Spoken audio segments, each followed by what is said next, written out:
ಸದ್ಗುರುಗಳನ್ನು ಹೃದಯದಲ್ಲಿ ಸ್ಥಾಪಿಸಿ ಜಗದಾದಿ ಜಗದ್ಗುರು ಶ್ರೀ ಸಿದ್ಧಾರೂಢ ಮಹಾಸ್ವಾಮೀಜಿಯವರ ದಿವ್ಯ ಪಾದಾರವಿಂದಗಳಲ್ಲಿ ಅನಂತ ಶಿರಸಾಷ್ಟಾನುಷ್ಠಾನ ಸಲ್ಲಿಸಿ ತತ್ಸ್ವರೂಪರೇ ಆದ ವೇದಾಂತ ಆಚಾರ್ಯ ಗೀತೋತ್ತಮ ಶ್ರೋತ್ರಿಯ ಬ್ರಹ್ಮನಿಷ್ಠ ಸದ್ಗುರು ಶ್ರೀ ಶ್ರೀ ಶ್ರೀ ಪೂಜ್ಯ ಅಪ್ಪಾಜಿಯವರ ದಿವ್ಯ ಪಾದಾರವಿಂದಗಳಲ್ಲಿ ಅನಂತ ಶಿರಸಾಷ್ಟಾನುಷ್ಠಾನ ಸಲ್ಲಿಸಿ ಇಲ್ಲಿ ಪರ್ಯಂತರವಾಗಿ ತಮ್ಮ ಉಪನ್ಯಾಸ ನೀಡಿರುವ ಮತ್ತು ಪೂಜ್ಯರ ಸಾಧಕರ ಪೂಜ್ಯರ ಹೆಸರಿನಲ್ಲಿ ಹೊಸ ಹೆಸರು ಬರಲ್ಲ ಸಿದ್ಧಾರೂಢ ಸತೀಶ ಸಾಧಕರ ಪಾದಕ್ಕೂ ನನ್ನ ನಮಸ್ಕಾರ ಸಲ್ಲಿಸಿ ಪ್ರತಿ ರವಿವಾರದಂತೆ ಈ ರವಿವಾರನೂ ಕೂಡ ಸದ್ಗುರುಗಳ ದರ್ಶನ ಸಂಭಾಷಣ ಕೇಳಿ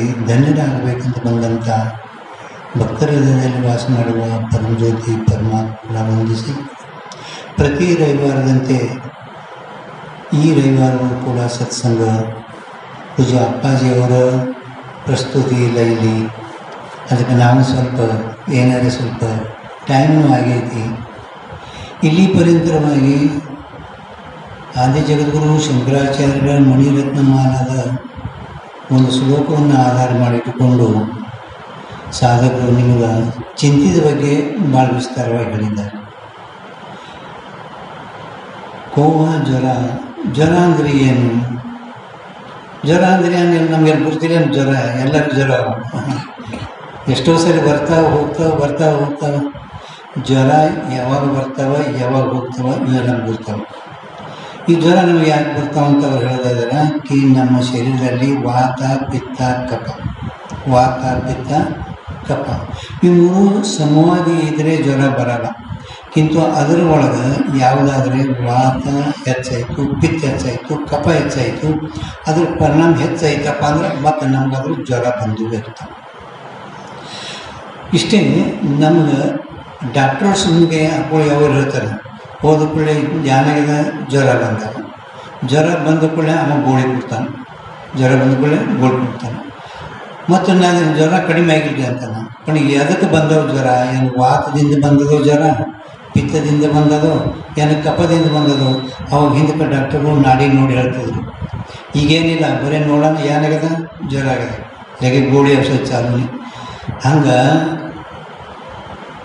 ಈ ಮನುಷ್ಯರ ಜ್ವರ ಯಾಕೆ ಬಂದವ ಅಂತ ತಿಳಿದ್ರೆ ಯೋಗ್ಯ ಡಾಕ್ಟರ್ ಇದ್ರಂದ್ರೇ ಶ್ರೋತ್ರಿ ಬ್ರಹ್ಮನಿಷ್ಠ ಗುರುಗಳು ಇದ್ರೇ ಇವ ಯಾಕೆ ಬಂದಾನ, ಇವನಿಗೆ ಯಾವ ಜ್ವರ ಬಂದಾನ ಖರೆ. ಏನು ಮನೆ ಬಿಟ್ಟು ಬಂದಾನ, ಏನು ಮನೆ ಸಾಕಾಗಿ ಬಂದನು, ಏನು ತೀವ್ರ ವೈರಾಗ್ಯದಿಂದ ಬಂದನು, ಏನು ಖರೋಖರ ವಿಷಯಗಳಲ್ಲಿ ಆಸಕ್ತಿ ಇಲ್ಲದಂತ ಬಂದನು. ಇದು ನೋಡಿನೇ ಅವನನ್ನು ಕುರಿತು ಗುರುಗಳು ಔಷಧ ಕೊಡಬೇಕು. ಇಲ್ಲಾಂದ್ರೆ ಗುರುಗಳು ಕೊಟ್ಟು ವಿಷಯ ಏನಾಗ್ತದೆ ಅಧಿಕಾರಿಗೆ ಹೇಳಬಾರ್ದು ಅಂತ ಹೇಳ್ತಾರಲ್ಲ, ಅದಕ್ಕೆ ಹಿಂಗಾಗಿಬಿಡ್ತೈತಿ. ಅದಕ್ಕೆ ಇವತ್ತು ಜ್ವರ ಅಂದ್ರೇನು?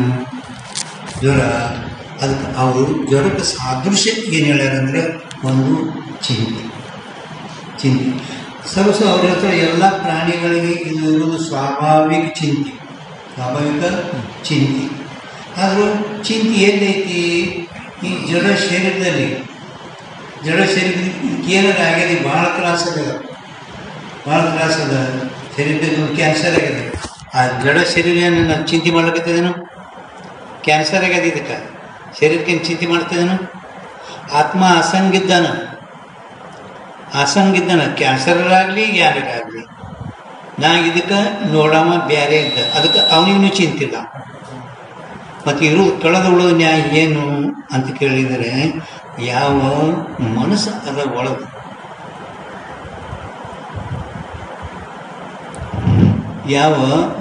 ಮನಸ್ಸು ಅಂದರೆ ಗುಣ ಧರಾಯ ಮಾಡೋದು ಒಂದು ಮನಸ್ಸೇ. ಆ ಮನಸ್ಸಿಗೇನೆ ಚಿಂತೆ ಐತಿ. ಅದಕ್ಕೆ ಇಲ್ಲಿ ಪರ್ಯಂತರ ಲೌಕಿಕದಾಗ ಯಾವ್ಯಾವ ಚಿಂತೆ, ಯಾವ್ಯಾವ ರೀತಿ ನಿಮಗೆ ಹೆಂಗೇನು ಚಿಂತೆ ಆಗ್ತದೆ ಅದರ ಬಗ್ಗೆ ವಿಸ್ತಾರವಾಗಿ ಅವ್ರು ಹೇಳಿದ್ದಾರೆ. ಅದಕ್ಕೆ ಮನುಷ್ಯನಿಗೆ ಚಿಂತೆ ಇರಲಾರ್ದ ಮನುಷ್ಯ ಯಾವನೂ ಇಲ್ಲ. ಚಿಂತೆ ಇರಲಾರ್ದ ಯಾವುದರ ಒಂದು ಚಿಂತೆ ಇರ್ತೈತಿನಿ ಹೇಳಿದ್ರಲ್ಲ, ಹುಡು ಚಿಂತೆ ಎಲ್ಲ ಚಿಂತೆ. ಪರಂತು ಚಿಂತೆ ಇರಲಾರ್ದ ಮನುಷ್ಯರು ಯಾರು ಅದಾರೆ ಅನ್ನೋ ಚಿಂತೆನೇ ಇಲ್ಲ ಅವರಿಗೆ. ಅದಕ್ಕೆ ಕಬೀರದಾಸ್ ಹೇಳ್ತಾರೆ ಕಿ ಹೇ ಸಾಯಿ ನನಗಿಷ್ಟು ಕೊಡು ಕಿ ನನ್ನ ಕುಟುಂಬದಾಗ ಎಷ್ಟು ಮಂದಿ ಇದ್ದೇವಲ್ಲ ಅವ್ರು ಯಾರು ಉಪವಾಸ ಬೀಳ್ಬಾರ್ದು ಯಾರು ಉಪವಾಸ ಬೀಳ್ಬಾರ್ದು ಯಾರು ಬ್ರಾಹ್ಮಣರು ಪಂಡಿತರು ಬಂದ್ರೆ ಅವ್ರು ನನ್ನ ಮನೆ ಮುಂದೆ ಭಿಕ್ಷಾ ನೀಡಿದ್ರೆ ಅವರು ಹಳ್ಳಿಗೆ ಹೋಗಬೇಡ ಇಷ್ಟೇ ಕೊಡು ಈಗಿದ್ದು ಹೆಚ್ಚಿಂದ ಕೊಡಬೇಡ ಮತ್ತು ಅವ್ರಿಗೆ ಇದಕ್ಕೆ ಚಿಂತಿರಿ ಅಂತ ಸಂತರು ಫಕೀರರಿಗೆ ಯಾವ ಚಿಂತೆ ಅದ ಫಕೀರ್ ಅಂದ್ರೆ ಏನು ಫಕೀರ ಅದಕ್ಕಂತಾರೆ ಅಂದರು ಕಲ್ಕಾ ಫಿಕೀರನ್ನ ಕರ್ನೇಕೋ ಫಕೀರ್ ಕೈಯೇ ಫಕೀರ್ ಯಾರಿಗಂತಾರ ನಾಳಿಂದು ಫಿಕೀರ್ ಯಾವ ಮಾಡೋದು ನಾಳಿಂದು ಮುಂಜಾನೆ ನಾಳಿಂದ ನಾಳಿಗೆ ಕಲ್ಕಾ ಫಿಕೀರ್ ನ ಕರ್ನೇವಾಲ ಉಸ್ಕೋ ಫಕೀರ್ ಕತೆ ನಾವು ನಾಳಿಂದಲ್ಲ ತಿಂಗಳದು ಮುಂದಿನ ವರ್ಷಿಂದು ಅಪ್ಪಗಳು ಹೇಳ್ತಾರೆ ಎಷ್ಟೋ 7 ಪಿಡಿ ಕೂತು ಉಣ್ಣಾಟಿ ಇದ್ರು 8ನೇ ಪಿಡಿ ಹ್ಯಾಂಗ ಅಂದ್ರೆ ನಮ್ಮದು ಸ್ವಭಾವ ಇದು. ಅದಕ್ಕೆ ಸಂತರು ಫಕೀರರು ಅದಕ್ಕೆ ಬೇರೆ ಈ ಚಿಂತೆಗೆ ಅವರು ಯಾಕೆ ಚಿಂತೆ ಇದು ಸ್ವಾಭಾವಿಕ ಚಿಂತೆ ಮಾಡಿದ್ರೂ ಕೂಡ ಅದು ಸರಿಯಾಗಿ ನಮ್ಮ ಅನುಕೂಲದಾಗ ಆಗ್ತೈತೇನೋ ಆಗೋದೇ ಇಲ್ಲ. ಮತ್ತು ಅದಕ್ಕೆ ಚಿಂತೆ ಮಾಡೋದು ನಾವು ಏನು ಪ್ರಯೋಜನ? ಅದಕ್ಕೆ ಅವ್ರು ಹೇಳ್ತಾರೆ ಚಿಂತೆ ಮಾಡೋದಕ್ಕಿಂತಲೂ ಚಿಂತನೆ ಮಾಡೋದು, ಚಿಂತೆ ಮಾಡೋದಕ್ಕಿಂತಲೂ ಚಿಂತನೆ ಮಾಡೋದು. ನಮಗೆ ಚಿಂತೆ ಯಾವಾಗ ಆಗ್ತದೆ ಅಂತ ಕೇಳಿದರೆ ಒಂದು ಅತೀ ದುಃಖ, ಅದಂತೂ ಮೊದಲವ್ರು ಹೇಳ್ಯಾರ ಅವರು, ಸುಖ ದುಃಖ, ಒಂದು ಸುಖ ಅದ ಒಂದು ದುಃಖ ಅದ, ಎರಡೂ ತಮ್ಮ ಸಮವಾಗಿರ್ತಾವನೆ. ನಾವು ಮಾಡಲ್ಪಟ್ಟಂಥ ಹಿಂದೆ ಪುಣ್ಯಕರ್ಮದ ನಾವು ಮಾಡೋದು ಪುಣ್ಯಕರ್ಮದ ಫಲ ಸುಖ, ನಾವು ಮಾಡೋದು ಪಾಪ ಕರ್ಮದ ಫಲ ದುಃಖ. ಅವು ಸುಖ ದುಃಖಗಳು ಕುಡ್ಕೊಂಡೇ ಜನ್ಮ ಬಂದದ್ದು ನಮ್ಗೆ.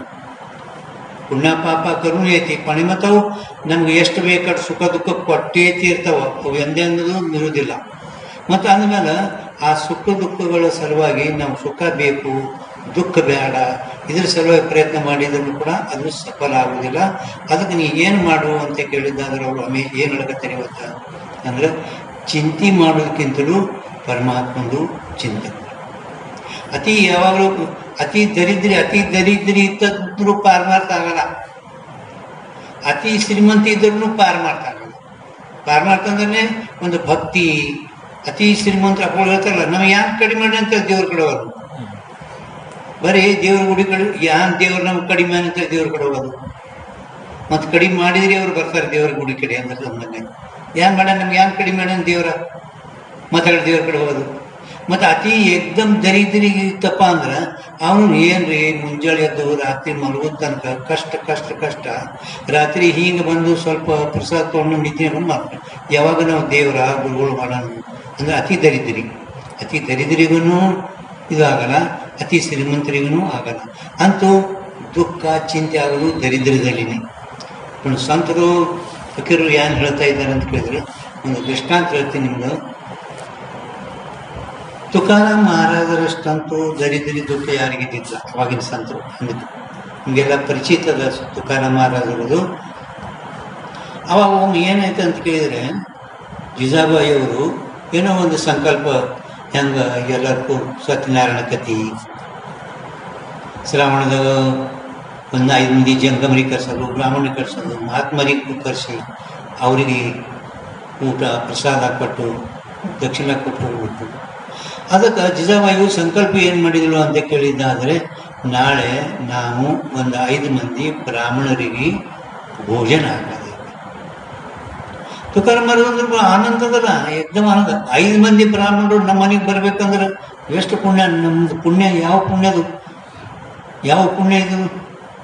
ಇಂಥ ಪುಣ್ಯ ನಮ್ಗೆ ಹೆಂಗೆ ಸಿಗ್ತದೆ? ಬ್ರಾಹ್ಮಣರು ನಮ್ಮ ಮನೆಗೆ ಬರ್ಬೇಕಲ್ಲ, ಭಾಳ ಪುಣ್ಯ ಆಯಿತು. ನಾಳೆಗೆ ಕರೆಸಿವಿ, ಅವ್ರು ಯಥಾಯಥ ಪ್ರಸಾದ ದಕ್ಷಿಣ ಕೊಟ್ಟು ಹೋಗಮೆ ಅಂತ ಹೇಳಿದ್ರು. ಆಯ್ತು ಅಂದರು. ಜಿಜಾಬಾಯಿ ಎಲ್ಲ ಮನೆಯೆಲ್ಲ ಸಾರ್ಸೋದು, ಅದು ಮಾಡೋದು ಇದು ಮಾಡೋದು, ಮುಂಜಾನೆ ಹೊತ್ತು ಹೊಂಡತಕ್ಕೆಲ್ಲ ತಯಾರು ಅಂದರೆ ಶುದ್ಧ ಮನೆಯೆಲ್ಲ ಶುದ್ಧ ಮಾಡ್ಯಾರ. ಬ್ರಾಹ್ಮಣ ಬರೋರು ಅದಾರಲ್ಲ, ಅದಕ್ಕೆ ಮನೆಯೆಲ್ಲ ಶುದ್ಧ ಮಾಡ್ತಾರೆ. ರಾತ್ರಿ ಬೆಳತಾನೆ ಹಾಕಿ ಬೆಳಿಗ್ಗೆ ಅದು ಮತ್ತು ಅವೆಲ್ಲ ಸಾಮಾನು ತರಬೇಕಲ್ಲ ಪ್ರಸಾದಕ್ಕೆ, ಬೆಲ್ಲ ಬ್ಯಾಳಿ ಅಕ್ಕಿ ಇವೆಲ್ಲ ತರಬೇಕಲ್ಲ. ಅದಕ್ಕೆ ಮಹಾರಾಜರುಗಳಿಗೂ ಮತ್ತು ಬ್ರಾಹ್ಮಣ ಬರ್ತಾರೆ, ನಸ್ಕಿ ನೀವು ಎಲ್ಲ ಬಾಜಾರದಾಗ ಹೋಗಿ ಸಾಮಾನು ತೊಗೊಂಡು ಬರ್ರಿ. ಆಯಿತು ಸಾಮಾನು ತರ್ತಾ ಹೇಳಿಕೆಸಿಂದ ಮತ್ತೇನು ಮನೆಯ ಪಿಶಿಗಳು ತೊಗೊಂಡು ನಾವು ಮುಂಜಾನೆ ಒಂದು ಸಾದಾ ಸಣ್ಣ ಹಬ್ಬ ಇದ್ರೆ ಮನೇಲಿ ಪಿಶುಗಳು ತೋತೆವು. ಆ ಪಿಶು ತೊಳೋದಂತ ಮೊದಲು ಪಿಶು ತೊಳೋದು ಪಿಶುಗಳು, ಮತ್ತು ಎದಕ್ಕೆ ಎಷ್ಟು ರೊಕ್ಕ, ಎದಕ್ಕೆ ರೊಕ್ಕ ಎಣಿಸೋದು, ಎಷ್ಟು ಚಿಂತೆ ಮಾಡ್ತೇವೆ ನೀನು. ಸಾಮಾನ್ಯ ಯಾವ ತರೋದು, ಎಂಥವು ತರೋದು, ಎಷ್ಟು ತರೋದು, ಇದೊಂದು ಚಿಂತೆನೇ. ಮತ್ತು ಅದಕ್ಕೆ ಎಷ್ಟು ರೊಕ್ಕ, ಮತ್ತು ಅಲ್ಲಿ ಹೋಗೋಣ ಕಡಿಮೆ ಬಿದ್ದರೆ ಅದ್ರದ್ದು ಚಿಂತೆನೇ. ಪರಂತು ಏನಿಲ್ಲ, ಕಿಶಾಗ ಒಂದು ದುಡ್ಡಿಲ್ಲ, ಬರೀ ಪಿಶು ತೊಗೊಂಡ ತುಕಾರಾಮ್ ಮಹಾರಾಜರು. ತದನಂತರ ಹೊರಗೆ ಹೋದ ಕೂಡಲೇ ಅವ ಎದಕ್ಕೆ ಪಿಶು ತೊಗೊಂಡು ಬಂದಿದ್ದು ನೆನಪಿ ಹಾರಿಬಿಟ್ಟ. ನಾವು ದುಕಾನಕ್ಕೆ ಹೋಗೋ ತನಕ ಮಹಾರಾಷ್ಟ್ರ ಒಳಗೆ ಹೇಳ್ತಾರೆ, ಜೀವನಿಗೆ ಒಂದು ಹ್ಯಾಂಗ ಓಂ ನಮಃ ಶಿವಾಯ, ರಾಮ, ಅವು ಇವು ಎಲ್ಲ ಮಂತ್ರ ಇರ್ತಾರೆ. ತ್ರಯೋದಶಿ ಹಂಗೆ ಮಹಾರಾಷ್ಟ್ರ ಹೇಳ್ತಾರೆ, ಕಸಕರು ಕಾಯಕರು, ಕಸಕರು ಇದೊಂದು ಮಂತ್ರ ಅದಂತ ಮಹಾರಾಷ್ಟ್ರದಲ್ಲಿ ಹೇಳ್ತಾರೆ. ಹೆಂಗೆ ತ್ರಯೋದಶಿ ಮಂತ್ರ ತಕ್ಕ ಮಂತ್ರ ಉಳೋದವಲ್ಲ, ಪಂಚಾಕ್ಷರಿ, ಷಡಾಕ್ಷರಿ, 2 ಅಕ್ಷರಿ, ಅದಕ್ಕೆ ಇನ್ನೊಂದು ಮಂತ್ರ ಅಂತ ಹೇಳ್ತಾರೆ ಮಹಾರಾಷ್ಟ್ರದ, ಕಸಕರು ಕಾಯಕರು. 8 ಅಕ್ಷರಿ ಮಂತ್ರ ಇದು. ಕಸ ಕರು ಕಾಯ ಕರು, ಇವು 8 ಅಕ್ಷರಿ ಮಂತ್ರ ಒಂದು ಯಾವತ್ತು ಜಪಿಸ್ತೇವೆ. ಅದಕ್ಕೆ ಅವ ಏನಂತ ಮಂತ್ರ ಬಿಂದ್ರಿ ಜಪಾಸಲಿಲ್ಲ, ತುಕಾರಾಮ್ ಮಹಾರಾಜ ಜಪಾಸಿಲ್ಲ. ಸೀದಾ ಪಿಶು ತೊಗೊಂಡು ಹೋದ ಗುಡ್ಡ ಮೇಲೆ ಕೂತ್ಬಿಟ್ಟ. ಗುಡ್ಡ ಮೇಲೆ ಕೂತ್ ಕಿಸಿಂದ ಏನು ಚಿಂತೆ ಮಾಡಲಿಲ್ಲ. ಏನು ಸಾಮಾನ, ರೊಕ್ಕ, ಬಾಜಾರ, ಬೆಲ್ಲ, ಅಕ್ಕಿ, ಬ್ಯಾಳಿ ಏನು ಧ್ಯಾನದಾಗಿಲ್ಲ. ಹೋಗಿ ಗುಡ್ಡದ ಮೇಲೆ ಕೂತು ವಿಠ್ಠಲ ವಿಠ್ಠಲ ವಿಠ್ಠಲ ವಿಠ್ಠಲ ನಡೀತಾ ಒಂದು ವಿಠ್ಠಲ. ಈ ಕಡೆ ಚಿಂತೆ ಮಾಡಿಲ್ಲ, ಚಿಂತನೆ ಮಾಡ್ಯಾನ ಪರಮಾತ್ಮನೇ ಚಿಂತನೆ. ಅಪ್ಪೋ ಇವ ಗುಡ್ಡದ ಮೇಲೆ ಕೂತ ಜಿಜಾಬಾಯಿ ನಂದೇನು ಚಂದ ಮಾಡಲ್ಲ ಈಗ ತಿಳ್ಕೊಂಡು ವಿಠ್ಠಲ. ಮತ್ತೇನು ತುಕಾರಾಮ್ ಮಹಾರಾಜರು ಅವತಾರ ಅಂದ್ರೆ ದೇಹ ಧಾರಣ ಮಾಡಿ ಪಿಶುಗಳು ತುಂಬಿಕೊಂಡು ಬಂದರು. ವಿಠ್ಠಲ ಪಿಶುಗಳು ತುಂಬಿಕೊಂಡು ಇಷ್ಟು ಜಿಜಾಬಾಯಿ ಇಷ್ಟು ಎಂದೂ ತಂದಿಲ್ಲ ಇಂಥ ಮನುಷ್ಯ. ಹ್ಯಾಂಗೆ ತಂದ ಇಷ್ಟು? ನೀವು ಎಲ್ಲರೂ ಏನು ತರಲಾರ ತಂದ್ರೆ ಅಂದ್ರೆ ಅಪ್ಪಳು ಹೇಳ್ತಾರೆ, ಅದು ತರಲಾರ ಪಗಾರ ತರಲಾರ ಸೀರೆ ತಂದ್ರೆ ನೋಡ್ರಿ ಎಷ್ಟು ಖುಷಿ ಅದು. ಅಪ್ಪಳು ಹೇಳ್ತಾರೆ ಅವೆಲ್ಲ ಸ್ತುತಿಪರ ವಾಕ್ಯಗಳು ನಮ್ಗೆ ಹೇಳಕ್ಕೆ ಬರಲ್ಲ. ಅತಿ ಸ್ತುತಿ ಭಾಳ ಸ್ತುತಿ ಮಾಡಿ ಸ್ತುತಿಪರ ವಾಕ್ಯಗಳು ಭಾಳ ಅದಾವೆ. ಸ್ತುತಿಪರ, ರುಚಿಪರ. ಆದ್ರೆ ಸಿದ್ಧಾರ್ಥಪರ ವಾಕ್ಯ ಕೊನೆಗೆ ಏನೈತಿಲ್ಲ, ಸಿದ್ಧಾರ್ಥಪರ ವಾಕ್ಯ ಅಂತೂ ಹೇಳೋ ತಾತ್ಪರ್ಯ ಏನಂತ ಕೇಳಿದರೆ, ಜಿಜಾಬಾಯಿಗೆ ಅವತ್ತು ತನ್ನ ಪತಿ ಮೇಲೆ ಭಕ್ತಿ ಹಿಡಿಸಲಾರ್ದಂಥ ನೋಡಿದ ಐಶ್ವರ್ಯ ಏನು ಇವತ್ತು ವಿಠ್ಠಲ ಕರೆಯನ್ನೇ ಅಂದ್ರೆ ಕರೆ ವಿಠ್ಠಲ ಇವತ್ತು ಬಂದ ನೋಡೋದು. ಇವತ್ತು ಈ ದಿನ ವಿಠ್ಠಲ ವಿಠ್ಠಲಿಗೆ ಏನು ಮಾಡ್ತಿದ್ವು, ಕರೆ ವಿಠ್ಠಲ ಇವತ್ತು ನಮ್ಗೆ ನನ್ನ ಪ್ರಸನ್ನ ಆದ ಅಂತ ಅದು ಎಲ್ಲ ತಾಬಡ್ತೋಗ ಬ್ಯಾಳಿ ಅಕ್ಕಿ ಎಲ್ಲ ತಂದ್ಕಿಸಿಂದ ಅಡುಗೆ ಮಾಡಿ ಅಟ್ರದಾಗ ಬ್ರಾಹ್ಮಣರು ಭೋಜನಕ್ಕೆ ಬಂದರು. ಎಲ್ಲ ಬ್ರಾಹ್ಮಣ ಮಂದಿಗೆ ಯಥಾರೀತಿ ಆಸನ ಹಾಕಿ ಅವರಿಗೆ ಎಲ್ಲ ಪ್ರಸಾದ ಸರಿಯಾಗಿ ಕೊಟ್ಟು ನಂತರ ಹೋಗೋ ಕಾಲದಲ್ಲಿ ಅವ್ರಿಗೆ ಮತ್ತೆ ಅದರಲ್ಲಿ ದಕ್ಷಿಣ ಮತ್ತೆ 5 ಮಂದಿ ಬ್ರಾಹ್ಮಣರು ದಕ್ಷಿಣ ಕೊಟ್ಟು ಬ್ರಾಹ್ಮಣರೆಲ್ಲ ಆಶೀರ್ವಾದ ಮಾಡ್ಕೇಸಿಂದ ಹೋದ ಕೂಡಲೇ ಆಯ್ತಲ್ಲ ಎಲ್ಲ ಕೆಲಸ. ಇವ ವಿಠ್ಠಲ್ನು ಹೋಗಿಬಿಟ್ಟ.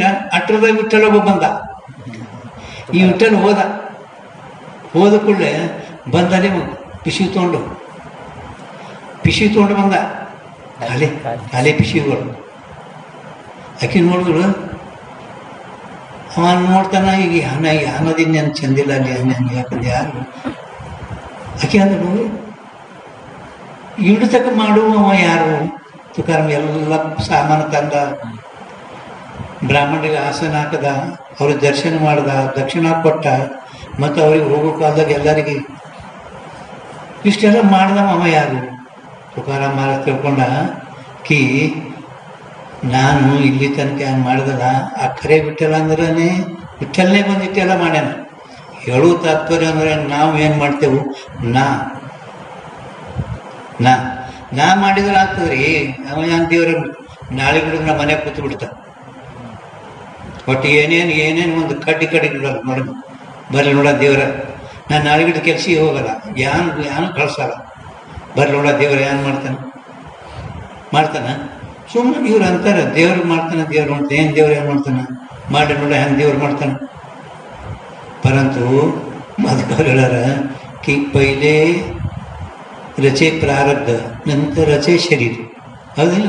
ಮೊಟ್ಟ ಮೊದಲು ಜೀವನಿಗೆ ತನಗ ಪ್ರಾರಬ್ಧಕ್ಕನುಸಾರವಾಗಿ ಎಷ್ಟು ಶರೀರಕ್ಕೆ ಪೋಷಣೆ ಬೇಕಾಗಿದೆ ಅನ್ನ ವಸ್ತ್ರ ಮೊದಲೇ ಕೊಟ್ಟು ನಂತರ ಶರೀರಗಳು ಧಾರಣೆ ಮಾಡ್ಯ ನಾವು. ಮತ್ತು ಅದ್ರ ಸಲುವಾಗಿ ಯಾಕೆ ಚಿಂತೆ ಮಾಡ್ಬೇಕು ನಾವು ಅಂತಾರೆ. ಅದ್ರ ಸಲುವಾಗಿ ಅದಕ್ಕೆ ಯಾಕೆ ಚಿಂತೆ ಮಾಡಬೇಕು? ಅದರ ಸಲುವಾಗಿ ಇವತ್ತು ಅವರು ಅತಿ ದರಿದ್ರಿತನ ಇದ್ರೂ ನಮ್ಗೆ ಚಿಂತೆ ಆಗಲ್ಲ. ಇನ್ನೊಂದು ಏನು, ಅತಿ ಜ್ವರ ಬತ್ತಂತ ಹೇಳ್ತಾರೆ. ಅತಿ ಜ್ವರ ಈಗ ಹೇಳಿದ ಜ್ವರ, ಈಗ ನಮ್ಮ ಮೊನ್ನೆ ಅವರು ಸಾಧಕರಿಗೆ ಜ್ವರ ನೆತ್ತಿಗೇರಿ ಅವರು 15 ದಿವಸ ಆಯ್ತು ಅಡ್ಮಿಟ್ ಅದಾರ. ಜ್ವರ ನೆತ್ತಿಗೇರಿದ್ರು ಅಂದ್ರೆ 101 ಆಯ್ತಪ್ಪ ಅಂದ್ರೆ ಇನ್ನೂ ಅಡ್ಮಿಟ್ ಅದಾರ ಅಂತ ಹೇಳ್ತಾ ಹತ್ತಿರ ಜ್ವರ ಹೆಚ್ಚಾಯ್ತಂದ್ರೆ.